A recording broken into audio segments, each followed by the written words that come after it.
और जम्मू कश्मीर में चुनावी सरगर्मियां जोरों पर हैं और इंजीनियर राशिद एक बार फिर जेल से आ गया है बाहर। कश्मीर का इंजीनियर किसका मोहरा, यह सवाल सियासतदान पूछ रहे हैं कश्मीर की। आज इसी पर हम करेंगे बात।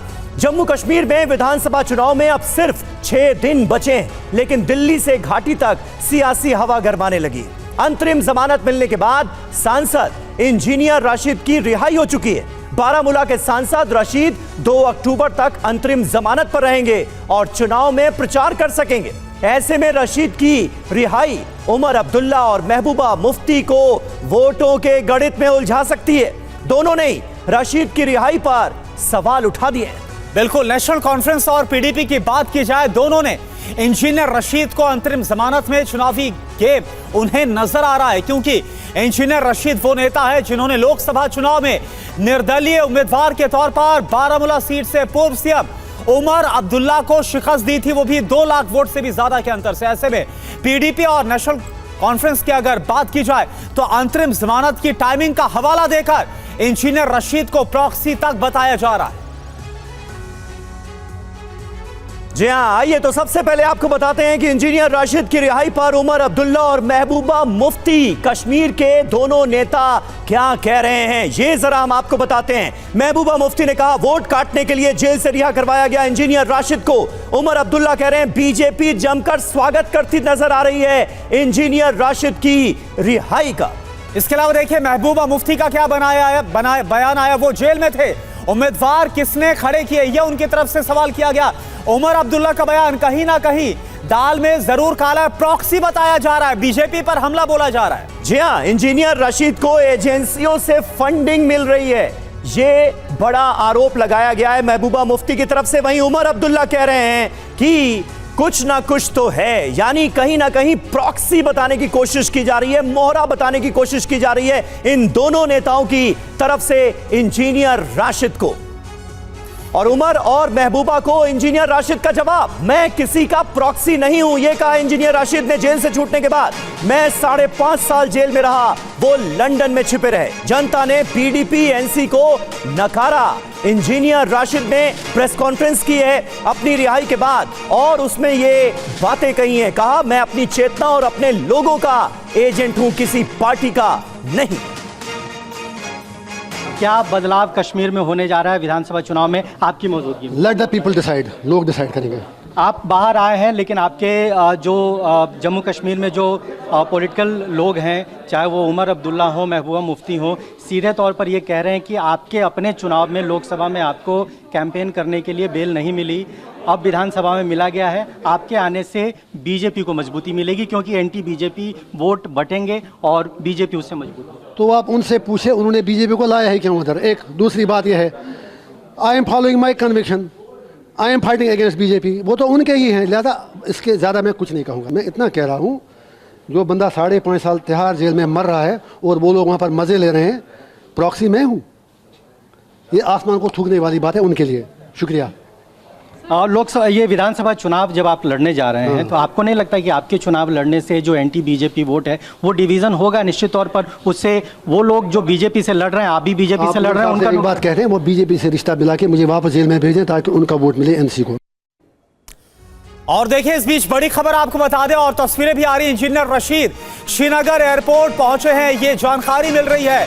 इंजीनियर रशीद जो कि बारामूला से निर्दलीय सांसद के तौर पर चुने गए और 2 अक्टूबर तक के लिए अदालत से जमानत पर इंजीनियर रशीद रिहा हुए हैं और अब वो श्रीनगर एयरपोर्ट पहुंच गए। आपको बता दें 2019 से ही इंजीनियर रशीद की बात करें तो आतंकी फंडिंग के मामले में जब गिरफ्तार किया गया था, इसके बाद से वो तिहाड़ जेल में बंद थे और इससे पहले लोकसभा चुनाव के बाद भी पैरोल दी गई थी शपथ के लिए। और अब आपको बता दें कि चुनाव को लेकर हवाला देकर इंजीनियर रशीद की तरफ से यह मांग की गई थी अदालत से कि उन्हें जमानत दी जाए और अंतरिम जमानत 2 अक्टूबर तक के लिए दी गई है। और इस बीच आपको तस्वीर हम दिखा रहे हैं जम्मू एयरपोर्ट की, ये तस्वीर है श्रीनगर एयरपोर्ट पहुंचे हैं जो जानकारी सामने आ रही है। और वहीं की तस्वीर है श्रीनगर एयरपोर्ट की, जहां पर इंजीनियर रशीद जो कि बारामूला से निर्दलीय सांसद चुनकर आए, उमर अब्दुल्ला को लोकसभा चुनाव में इंजीनियर रशीद ने हराया था।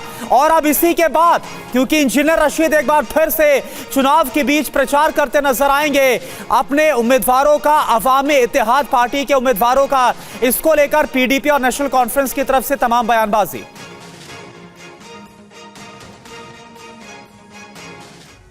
और आइए अब आपको महबूबा मुफ्ती और उमर अब्दुल्ला के बयान सुनवाते हैं। आखिर अंतरिम जमानत जिस तरह से इंजीनियर राशिद को मिली है, उसके बाद कश्मीर के ये दो नेता क्या कह रहे हैं, सुनिए।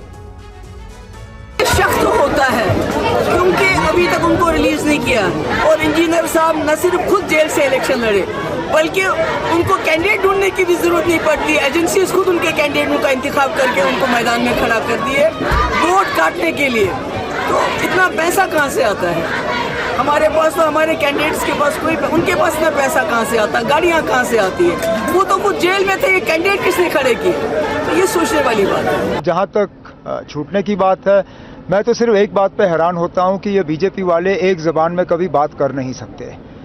ये अलग अलग अंदाज से बात करते हैं। जब इसी तरह इजाज़त अरविंद केजरीवाल को दी गई थी, उस वक्त बीजेपी ने पूरे मुल्क में उसकी मुखालफत की। जब इंजीनियर रशीद को बिल्कुल इसी तरह सिर्फ इलेक्शन के लिए छोड़ दिया गया, तो इस चीज़ का इस्तिकबाल बीजेपी ने किया। तो कहीं ना कहीं दाल में कुछ काला तो नज़र ही आ रहा है। बहुत सारे हमारे पॉलिटिकल अपोनेंट्स ये कहते हैं कि भारतीय जनता पार्टी ने अपने वोट काटने के लिए इंजीनियर रशीद को बाहर छोड़ दिया। तो मुझे लगता है कि ये कहीं ना कहीं जो है इल्ज़ाम तराशी जो काम है नेशनल कॉन्फ्रेंस का है, उनको कहीं ना कहीं लगता है कि engineer Rashid is a threat, because we have seen कि यहाँ पे नॉर्थ कश्मीर में इंजीनियर रशीद ने कैसे former chief minister Omar Abdullah sahab को शिकस्त दे दी। आज इनको लगता है कि इंजीनियर रशीद जो है आज बेल पे आ रहे हैं, बाहर आ रहे हैं, तो रीजनल पॉलिटिकल पार्टीज़ को कहीं ना कहीं थ्रेट लग रहा है। तो अब देखिए कई सारे सवाल है। कश्मीर का इंजीनियर आखिर किसका मोहरा है? क्योंकि आपने सुना उमर अब्दुल्ला हो या महबूबा मुफ्ती, उनकी तरफ से बयानबाजी जो की गई, इसके आधार पर यह सवाल है। 5 सवाल आपके सामने। पहला बड़ा सवाल, क्या रशीद की रिहाई घाटी में चुनावी समीकरण बदल देगी? यह पहला बड़ा सवाल। जी हां, और दूसरा बड़ा सवाल, इंजीनियर राशिद की रिहाई से पीडीपी और एनसी में डर क्यों है? ये एक अहम सवाल है। आप देखिए दोनों नेताओं के बयान। तीसरा बड़ा सवाल, उमर अब्दुल्ला ने रशीद को बीजेपी का प्रॉक्सी आखिर क्यों कहा है? जी हां, उमर अब्दुल्ला और महबूबा दोनों ऐसी बातें कर रहे हैं। क्या रशीद के जरिए जम्मू कश्मीर चुनाव में खेला होने वाला है? ये है वो अहम सवाल जिसका जवाब आज भी हम ढूंढने की करेंगे कोशिश। पांचवा बड़ा सवाल, एनसी हो या फिर पीडीपी, दोनों ने आखिर क्यों कहा बीजेपी की रशीद छोटी पार्टी से डील हुई है? ये जो तमाम सवाल है वो उठते हुए नजर आ रहे हैं। जी हां, और हमारे साथ तमाम खास मेहमानों का एक पैनल जुड़ चुका है। जयराम विप्लव हमारे साथ मौजूद हैं, प्रवक्ता भारतीय जनता पार्टी के। वरिंदर सिंह सोनू, प्रवक्ता पीडीपी के, हमारे साथ थोड़ी देर में आपको स्क्रीन पर नजर आएंगे। आबिद वानी, प्रवक्ता नेशनल कॉन्फ्रेंस के, हमारे साथ मौजूद हैं। स्टूडियो में वरिष्ठ पत्रकार और लेखक समीर चौगावकर हमारे साथ मौजूद हैं, और इरफान कुरैशी श्रीनगर से हमारे संवाददाता इस वक्त लाइव हमारे साथ जुड़ चुके हैं। सबसे पहले एक छोटी सी अपडेट इरफान आप दे दीजिए।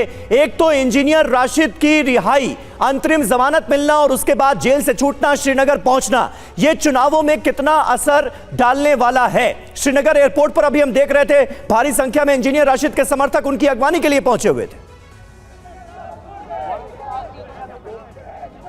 देखिए बिल्कुल समीर, मैं आपको बता दूं इस समय मैं श्रीनगर में नहीं, बिल्कुल ठीक बारामूला दरीना इलाके में हूं। अच्छा। कुछ ही देर मेंबर पार्लियामेंट इंजीनियर रशीद जो है वो पहुंच जाएंगे। श्रीनगर से वो रवाना हुए हैं और यहां पर उनके आने की तैयारियां लगातार है। आप देख सकते हैं तस्वीरों में अवामी इत्तेहाद पार्टी के तमाम जो दिग्गज नेता है वो यहां पर पहुंचना शुरू हो चुके हैं। अब जो आपका सवाल है कि पॉलिटिकल डायनेमिक्स में इंजीनियर रशीद की एंट्री किस तरह जो है वो मुख्तलिफ होगी, इंजीनियर रशीद के चलते जिस तरह आप महबूबा मुफ्ती, उमर अब्दुल्ला का बयान देख रहे हैं और उन बयानों के चलते जिस तरह आप उनका गुस्सा, बौखलाहट भी देख रहे हैं, वो साफ जाहिर कर रहा है कि जिस तरह उमर अब्दुल्ला ने हाल ही में हुए पार्लियामेंट चुनाव में 2 लाख वोट से इंजीनियर रशीद से इसी रीजन से, नॉर्थ कश्मीर से जो है शिकस्त खाई, तो जाहिर है कि उमर अब्दुल्ला चाहे National Conference as a party बात करें या पीडीपी, उन्हें लग रहा है कि अवामी इत्तेहाद पार्टी नॉर्थ कश्मीर में अच्छा फुटहोल्ड बनाने में कामयाब हुई है। तो कहीं ना कहीं उन्हें लग रहा है कि जो सिंपैथिक वोट है वो लगातार एआईपी यानी इंजीनियर रशीद बटोरने में कामयाब हुए हैं। उसके चलते आज यहाँ बारामूला के दिलना इलाके में इंजीनियर रशीद की जो यहाँ पर रिहा होने के बाद पहली रैली होगी, वो एक पावर डिस्प्ले इंजीनियर रशीद और एआईपी का साफ तौर पर होगा और पूरे देश और ख़ास तौर पर मुफ्तीज और अब्दुल्लाज की नज़र आज इंजीनियर रशीद के इस रैली पर होगी। तमाम तैयारियां यहाँ पर लगाई गई हैं। सुरक्षा भी आप चाक चौबंद देख सकते हैं। जम्मू कश्मीर पुलिस ने कमांड कंट्रोल व्हीकल भी यहाँ पर डिप्लॉय की है ताकि तमाम गतिविधि पे नज़र बनाई रखे। इस कमांड कंट्रोल में 3D CCTV सिस्टम लगाया हुआ है ताकि जो भी यहाँ पर लोग मौजूद। बिल्कुल इरफान, तो ये हमने देखा श्रीनगर एयरपोर्ट जहां पर इंजीनियर रशीद जो कि अब पहुंच गए हैं जमानत मिलने के बाद, और वहां पर किस तरह से उनका स्वागत और वेलकम भी किया जा रहा है उनके पार्टी कार्यकर्ताओं की तरफ से। लेकिन जयराम विप्लव जी, आपके पास आना चाहूंगा। सवाल यह है कि नेशनल कॉन्फ्रेंस हो या फिर PDP, हम सुन रहे हैं उनकी तरफ से कहा जा रहा है बीजेपी इंजीनियर रशीद को बतौर प्रॉक्सी इस्तेमाल करे, इसलिए चुनाव के दौरान छोड़ा गया है। जम्मू कश्मीर में इनकी सुनता कौन है? PDP हो तो या NC हो, इनकी आजकल कौन सुन रहा है? स्वयं अब्दुल्ला चुनाव हार गए थे लोकसभा का, और महबूबा मुफ्ती तो पिछले 5 साल से कह रही थी कि 370 को छुआ तो जम्मू कश्मीर में तिरंगा उठाने वाला नहीं बचेगा। उस घाटी के लाल चौक पर न केवल तिरंगा फहराता है बल्कि वहां का घंटाघर तिरंगे की रोशनी में नहाता है। और आज जो बदलाव देखने को मिल रहा है उसकी चर्चा तो स्वयं पूर्व गृह मंत्री शिंदे भी कर रहे हैं। वो बता रहे हैं कि लाल चौक पर जाने में पूर्व गृह मंत्री रहते हुए उनकी फटती थी, और आज जयराम जी ऐसे शब्दों का इस्तेमाल ना कीजिए। TV9 भारतवर्ष इसकी निंदा करता है। आपने जिस शब्द का इस्तेमाल किया है, उन्होंने जो कहा वो हमने कल दिखाया एक बीप के साथ, क्योंकि आप शब्दों का इस्तेमाल किया गया। आप तो प्रवक्ता हैं भाई पार्टी के। अरे भाई समीर भाई, आप मुझ पर मत वो परेशानी मत लीजिए। ये मैं कोट करूं, मैंने शुरू में नहीं कोट करके भी आप शब्दों का इस्तेमाल नहीं करेंगे TV9 भारतवर्ष पर। नहीं, आप शब्द ये नहीं है। आप शब्द है, बिल्कुल है, जिन्होंने बोला सुन, बिल्कुल है। आपको इसके लिए खेद जताना चाहिए। मैं खेद जता देता हूं, जयराम जी, खेद जता देता हूं। मेरी बात पूरी होने दो। बोलिए। ये उनके शब्द है और मुझे खेद है कि पूर्व गृह मंत्री ऐसे शब्दों का प्रयोग करते हैं। तो उनको डर लग रहा था, बेसिकली कहने का उनका अर्थ ये था। आज वहां की फिजा बदल चुकी है। जहां बम और गोले से लोग खेलते थे, वहां हमारे आदरणीय राहुल जी, प्रियंका वाड्रा जी बर्फ के गोले से खेलते हुए दिखाई पड़े। तो ये सारे बदलाव के बीच में जो जमीन खिसक रही है जिन पार्टियों की, उनको कोई नहीं, आपने विप्लव जी आपने ये जवाब नहीं दिया का बहाना है। देखिए विप्लव जी, ये जवाब आपने नहीं दिया कि इंजीनियर रशीद को जिस टाइम पर छोड़ा गया, चुनावी माहौल के बीच में छोड़ा गया है, उनको रिहा किया गया है। ऐसे में जो सवाल उठाया जा रहा है कि बीजेपी इस्तेमाल कर रही है, क्योंकि हम जानते हैं कि बारामूला की सीट से उमर अब्दुल्ला को इंजीनियर रशीद ने 2 लाख से ज्यादा वोटों से हराया था। तो जानबूझकर ये सब कुछ हो रहा है, इसका आरोप है आप पर, बीजेपी पर। मुझे लगता है कि ऐसे आरोप लगाने वाले लोगों को भारत की न्यायिक व्यवस्था पर भरोसा नहीं है। और अभी जो उमर अब्दुल्ला कह रहे थे उसी शब्द को आप लीजिए। जब केजरीवाल की रिहाई हुई थी तो इंडिया अलायंस और उमर अब्दुल्ला और PDP सारे लोग तो खुशियां मना रहे थे ना कि लोकतंत्र की जीत हो गई। और आज वो क्या कह रहे हैं? तो खुद अपने अंदर झांक कर देखें, और भारतीय जनता पार्टी के ऊपर इस प्रकार के आरोप लगाने से बेहतर है जनता के बीच में जाए। जम्मू कश्मीर की जनता में आधार उनका खिसक चुका है। इसलिए आप बार-बार इस बात का जिक्र कर रहे हैं कि नेशनल कॉन्फ्रेंस हो या PDP, इन दलों का जम्मू कश्मीर में अब कोई आधार नहीं रह गया है। आबिद वानी हमारे साथ मौजूद हैं, प्रवक्ता नेशनल कॉन्फ्रेंस के। आबिद साहब, क्या इंजीनियर राशिद का बहुत खौफ अभी भी बरकरार है? नेशनल कॉन्फ्रेंस इतनी डरी हुई क्यों है इंजीनियर राशिद की अंतरिम जमानत से, उनकी रिहाई से? क्या इसकी वजह लोकसभा चुनाव में बारामूला में जो कुछ हुआ वो है? देखिए समीर साहब, पहले तो मैं ये बात यहाँ पर बोल दूं, आपको सीधा ही बोल देता हूँ। नेशनल कॉन्फ्रेंस को अपने मैनिफेस्टो पे पूरा भरोसा है और उसी को लेकर हम चुनाव लड़ रहे हैं। जहां तक बात रही बारामूला की हार की, तो लोगों ने डिसाइड किया, एक ह्यूज मैंडेट से इंजीनियर रशीद साहब को मैंडेट दिया, तो हमने उसकी कोई निंदा नहीं की, हमने उसमें कोई ऑब्जेक्शंस नहीं उठाए। ऑब्जेक्शंस इसलिए उठ रहे हैं क्योंकि ये एक पॉलिटिकल डेवलपमेंट है, और पॉलिटिकल डेवलपमेंट में अपना विचार देना हर किसी पॉलिटिकल पार्टी का हक है, चाहे वो बीजेपी है, NC है, PDP है या कोई भी पार्टी हो। और चाहे हम उसे क्रिटिसाइज करें, अपोज करें, उसके पीछे एक तर्क होगा। और फिलहाल तौर पे ये मैं यहाँ पर आपको बात बोल दूं कि हमारा जो इसमें लॉजिक बनता है वो ये है कि ये ऐसी सरगर्मियां, ऐसी पॉलिटिकल अपडेट सिर्फ चुनाव के ही वक्त जम्मू कश्मीर में क्यों होती है? क्या वजह है कि इंटर्म बेल 2 अक्टूबर तक दिया गया है? क्या वापस फिर इंजीनियर रशीद जेल जा रहे हैं? ऐसे ही केसेस में बहुत सारे पॉलिटिकल लीडर्स भी इस टाइम जेल के अंदर है, उनको इंटर्म बेल क्यों नहीं मिल रहा है? सिर्फ इंजीनियर रशीद साहब को ही क्यों? तो ये कुछ सवालात हैं जिनके नहीं, जवाब इस सवाल का जवाब आप दीजिए ना, इंजीनियर राशिद को ही क्यों? मतलब आप क्या कहना चाह रहे हैं? आपके हिसाब से इसका रीजन क्या है? देखिए, जो इनका केस है वो टेरर फंडिंग का केस है, बिल्कुल, वो हिंदुस्तान की इंटीग्रिटी और सॉवरेंटी के लिए खतरा है। ऐसे ही केसेस बहुत सारे पॉलिटिकल लीडर्स पे हैं। मिसाल के तौर आप मसरत आलम को भी ले लीजिए, उनका भी सेम केस है, ज़हूर वटाली साहब का सेम केस है।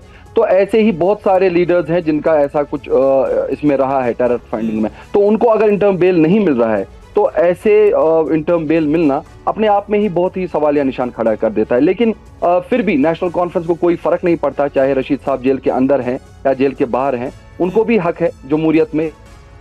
ठीक है, समीर चौगावकर जी आपसे सवाल है और लोगों के सामने अपना मंशूर सामने लाए जो उनका मैनिफेस्टो है। ठीक है, ठीक है, आएंगे एक बार फिर से आपके पास साबित जी, लेकिन इस बीच समीर जी आपसे समझना चाहूंगा कि आखिर इंजीनियर रशीद की एंट्री का मतलब क्या है जम्मू कश्मीर विधानसभा चुनाव के दौरान? क्योंकि अगर हम लोकसभा चुनाव के नतीजों को देखें तो घाटी में जो दबदबा है वो नजर आए नेशनल कॉन्फ्रेंस का, और इसके बाद पीडीपी नजर आती। वो बात अलग है कि बारामूला की जो सीट है उस पर नेशनल कॉन्फ्रेंस कुछ कर नहीं पाई, उमर अब्दुल्ला को हार नसीब हुई इंजीनियर रशीद से। क्या आपको लगता है कि इंजीनियर रशीद की विधानसभा चुनाव में एक बार फिर से एंट्री के बाद बड़ा फर्क पड़ता हुआ नजर आएगा?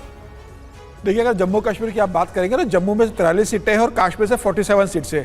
जम्मू में ये सब जानते हैं, नेशनल कॉन्फ्रेंस और पीडीपी जानते हैं कि जम्मू में उनका कोई अस्तित्व नहीं है। जो कुछ उन्हें सीटें जीतना है कश्मीर से जीतनी पड़ेगी, और इसलिए नेशनल कॉन्फ्रेंस ने कांग्रेस के साथ गठबंधन किया है। और अभी तो पीडीपी का बयान आया था उनकी बेटी का, महबूबा की बेटी का, कि अगर आपको हमको वोट नहीं देना है तो आप पीडीपी को और कांग्रेस गठबंधन को वोट दे दो, भारतीय जनता पार्टी को वोट मत दीजिए।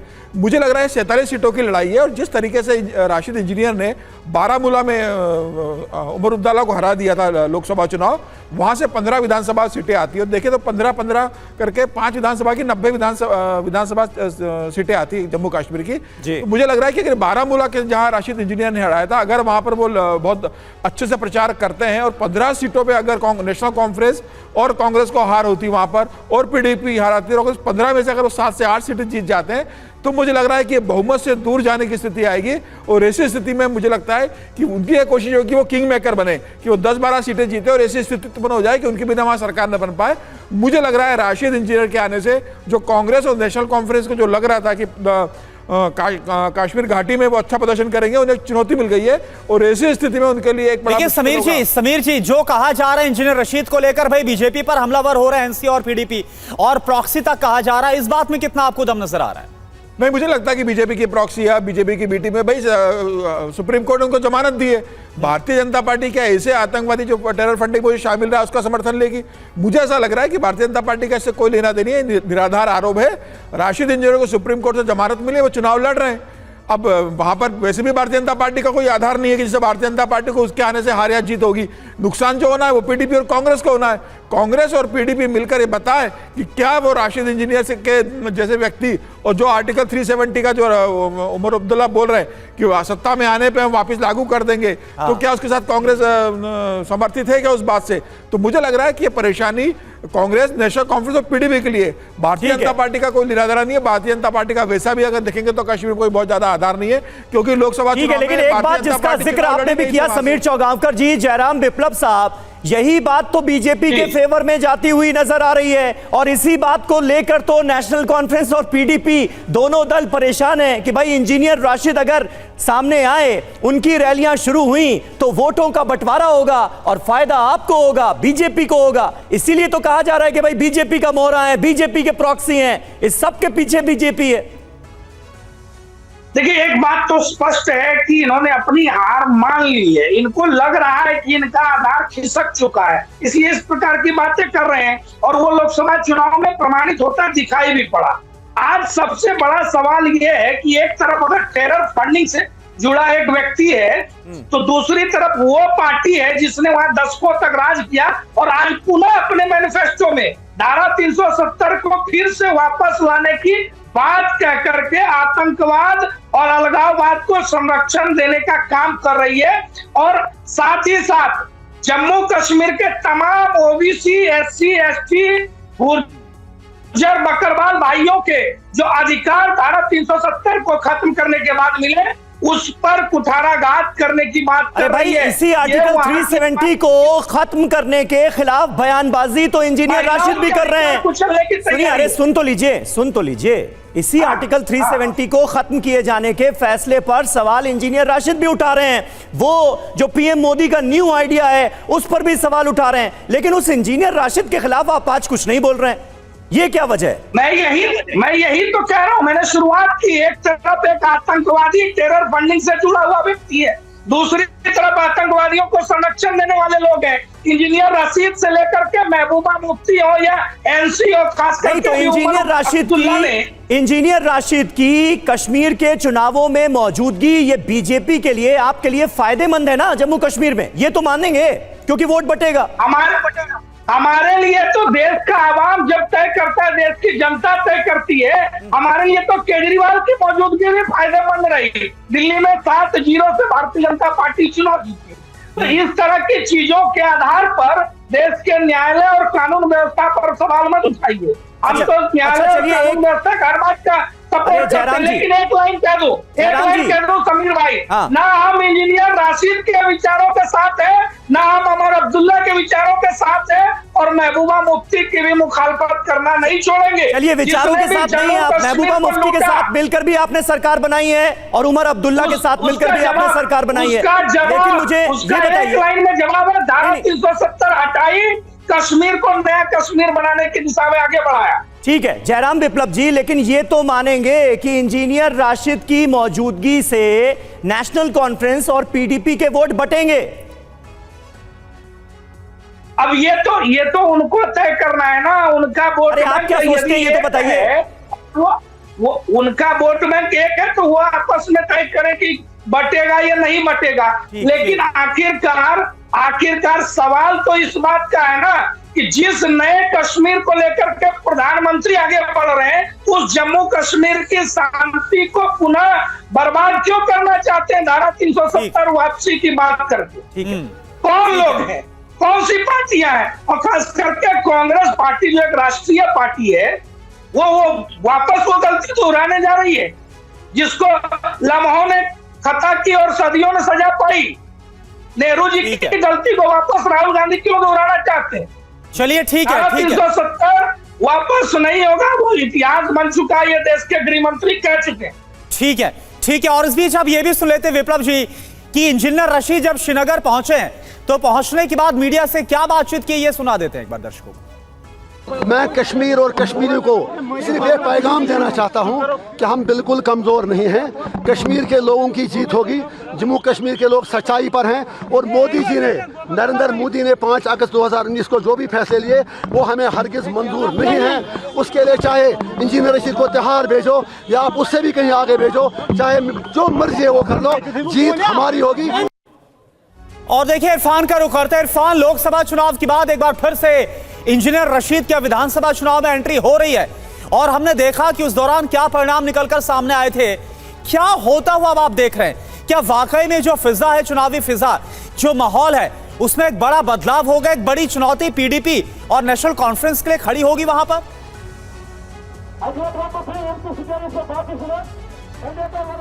देखिए, बिल्कुल साफ तौर पर एक बड़ी चुनौती नेशनल कॉन्फ्रेंस और पीडीपी के लिए इंजीनियर रशीद और एआईपी उभरते हुए दिख रहे हैं। आप देख सकते हैं, एक बार तस्वीरें आपको दिखाऊं, अभी लोग आना शुरू हुए हैं और लगातार नॉर्थ कश्मीर में जिस तरह लोकसभा चुनाव में इंजीनियर रशीद का परफॉर्मेंस रहा है, उसके चलते 18 असेंबली कॉन्स्टिट्यूंसीज में उन्हें जिस तरह का लीड देखने को मिला, उसके चलते अब उनकी रिहाई एक बड़ी महत्वपूर्ण भूमिका निभा सकती है, क्योंकि लगातार इन इलाकों में इंजीनियर रशीद की लोकप्रियता लगातार बढ़ रही है। लोग उन्हें यहाँ आज सुनने आ रहे हैं और उसी वजह से आप देख पा रहे हैं महबूबा मुफ्ती और उमर अब्दुल्ला लगातार उन पर अब निशाना कर रहे हैं। हालांकि उमर अब्दुल्ला ने जब लोकसभा चुनाव नॉर्थ कश्मीर से लड़े थे, तब उन्होंने कहा था कि इंजीनियर रशीद अगर मुझे पहले पता होता लड़ते तो वो यहाँ से कॉन्टेस्ट नहीं करते। लेकिन अब वही उमर अब्दुल्ला जहां गांधरबल में सरजान बरकती और उसके बाद एआईपी और इंजीनियर रशीद का खतरा सर पर मंडराते हुए देख रहे हैं। अब वो लगातार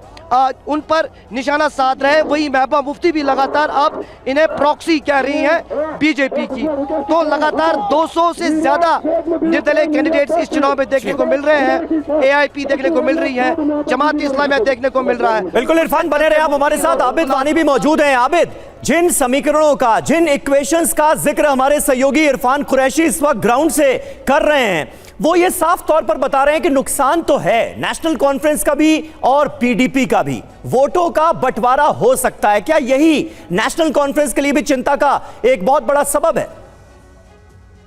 अमीर साहब, पहले तो मैं ये बोल दूं कि डिबेट में आपने बहुत सारे सवाल ऐसे पूछे जो मैं खुद पूछना चाहता था बीजेपी के प्रवक्ता से, लेकिन फिलहाल मैं इक्वेशंस पे बात करता हूं, परमिटेशंस और कॉम्बिनेशंस पे बात करता हूं। देखिए 18 सेगमेंट है, 17.5 लाख वोटर हैं पूरे इस नॉर्थ रीजन में। तो ऐसा नहीं है कि नेशनल कॉन्फ्रेंस की प्रेजेंट कहीं नहीं थी। जो पिछली बार हुआ वो एक स्पॉन्टेनियस सिंपैथेटिक वोट था, जो वोट डाला गया कि आप जेल के बदले वोट दे दो। तो इस बार जो कॉन्स्टिट्यूएंसी में प्रेजेंस है हमारे लीडर्स की, हमारे एमएलए की, जो फॉर्मर एमएलए हैं, तो उनका अपना असर रसूख है कॉन्स्टिट्यूएंसीज में, तो ये कॉम्बिनेशन इसमें काम नहीं करेंगी। रही बात बीजेपी और पीछे से जो बिहाइंड द सीन्स कॉम्बिनेशंस बन रही है, ये साफ साफ दिख रहा है कि engineer Rashid is a Trojan horse of BJP. ये लास्ट का आखिरी पत्ता है। बी टीम सी टीम फेल हो चुकी है, अब लास्ट पे इंजीनियर रशीद पे इनका दावा है। आपने देखा होगा बीजेपी के प्रवक्ता जहां माइंडसेट पे बात करते हैं, तो इन्होंने इंजीनियर रशीद के माइंडसेट की बात नहीं की। इन्होंने ये नहीं बोला कि वो रायशुमारी की बात करते हैं। और जब इंजीनियर रशीद बाहर आए, उन्होंने टारगेट किनको किया? उमर अब्दुल्ला और महबूबा मुफ्ती साहिबा को। रायशुमारी पे अगर बात उन्होंने की होती, मैं बोलता उनका मौक़िफ़ चेंज नहीं हुआ है। वो वापस आए और सीधे ट्रेडिशनल मेन स्ट्रीम पार्टीज को अटैक किया। So it's evident he is a Trojan horse of BJP. Jairam ji, जवाब दीजिए इसका। वो बता रहे हैं कि क्यों वो कह रहे हैं कि बीजेपी का मोहरा है। हमलावर नजर नहीं आ रहे हैं बीजेपी पर। हमलावर किस पर हैं? महबूबा मुफ्ती पर, उमर अब्दुल्ला पर। वहां उनकी जिससे लड़ाई है और जिसके ऊपर बात करना चाहे आपस में करें, लेकिन हमारे लिए इंजीनियर रशीद हो या उमर अब्दुल्ला हो, दोनों में कोई फर्क नहीं है। उमर अब्दुल्ला ने घोषणा पत्र में लिख करके कहा वही बातें अभी आपने सुनाई की। वो 2019 में लिए गए फैसलों को लेकर इंजीनियर रशीद क्या 370 की बात करते हैं, वो हिंदुस्तान के बीच में ना बोले, बीच में ना रायशुमारी नहीं है, रायशुमारी में ना बोले, इनमें नहीं है। आबिद फानी जी, आपने जो सवाल उठाया, विप्लव जी उस पर जवाब दे रहे हैं, सुन लेते हैं एक बार, फिर दोबारा आएंगे आपके पास, एक एक करके बात हो जाए, कोई भी हथियार नहीं है। जम्मू कश्मीर की आवाम पूरी तरह से भारत की सरकार के साथ है।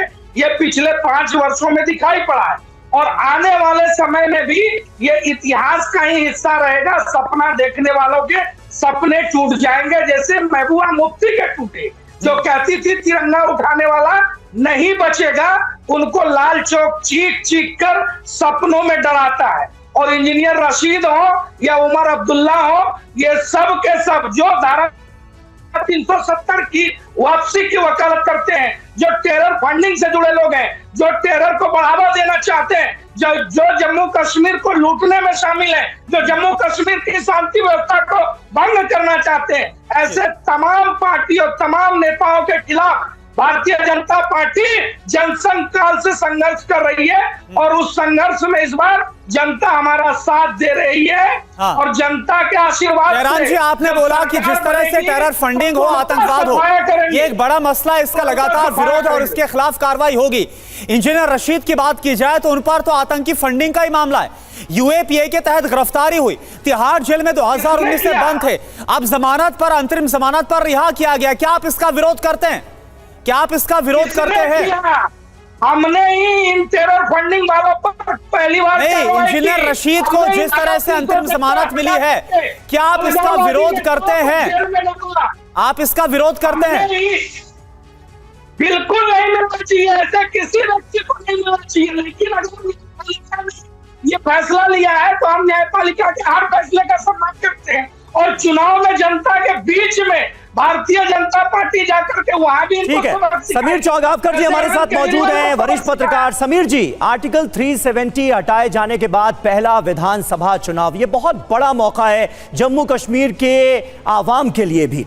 क्या आपको लगता है जिस तरह से आर्टिकल 370 हटाए जाने के बाद जम्मू कश्मीर की फिजा बदली, तमाम डेवलपमेंट वर्क्स वहां पर हो रहे हैं, वो एक तरफ, और दूसरी तरफ एक कट्टरपंथी वर्ग जिसकी बहुत हद तक नुमाइंदगी इंजीनियर राशिद जैसे नेता भी करते नजर आते हैं, क्या इस बार जम्मू कश्मीर चुनाव के नतीजे बहुत कुछ तय करने वाले हैं? क्या मुस्तकबिल की अगर बात की जाए इस पूरे स्टेट की, तो देखिए जम्मू कश्मीर का चुनाव बहुत अलग तरह से रहता है। देखिए जम्मू में भारतीय जनता पार्टी बहुत मजबूत है, कश्मीर में भारतीय जनता पार्टी का कोई बहुत आधार नहीं है, और कश्मीर में जहां महबूबा मुफ्ती और जहां पर उमर अब्दुल्ला का बहुत आधार है, उनका जम्मू में आधार नहीं है। तो 43 और 47 सीटें आती है, जम्मू से 43 आती है, कश्मीर से 47 सीटें आती है। अब तो 5 सीटें नॉमिनेटेड भी कर दी गई है कि जो 5 लोग वहां से नॉमिनेट होंगे।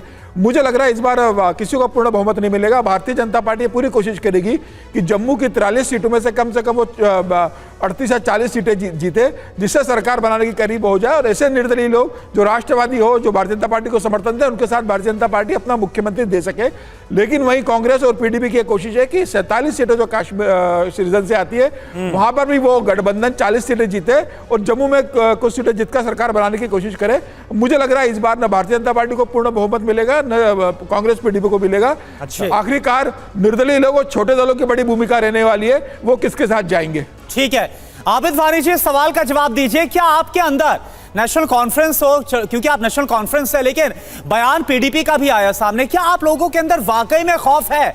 क्या वाकई में इंजीनियर रशीद के आने के बाद आप लोगों को डेंट पड़ सकता है? क्योंकि उसके बाद ही तो जैसी फैसला आया उसके बाद ही आप लोगों की तरफ से बयान आने शुरू हो गए, विरोध करना शुरू कर दिया गया इंजीनियर रशीद की रिहाई का। देखिए पहली बात तो है कि जहां तक नेशनल कॉन्फ्रेंस का सवाल है, हम 100 साल के करीब पुरानी पार्टी है, हमारा एक बाज़ाब्ता ऑर्गेनाइजेशनल कार्डर है, हर जगह उसकी प्रेजेंस है, लाखों में हमारी मेंबरशिप चली जाती है।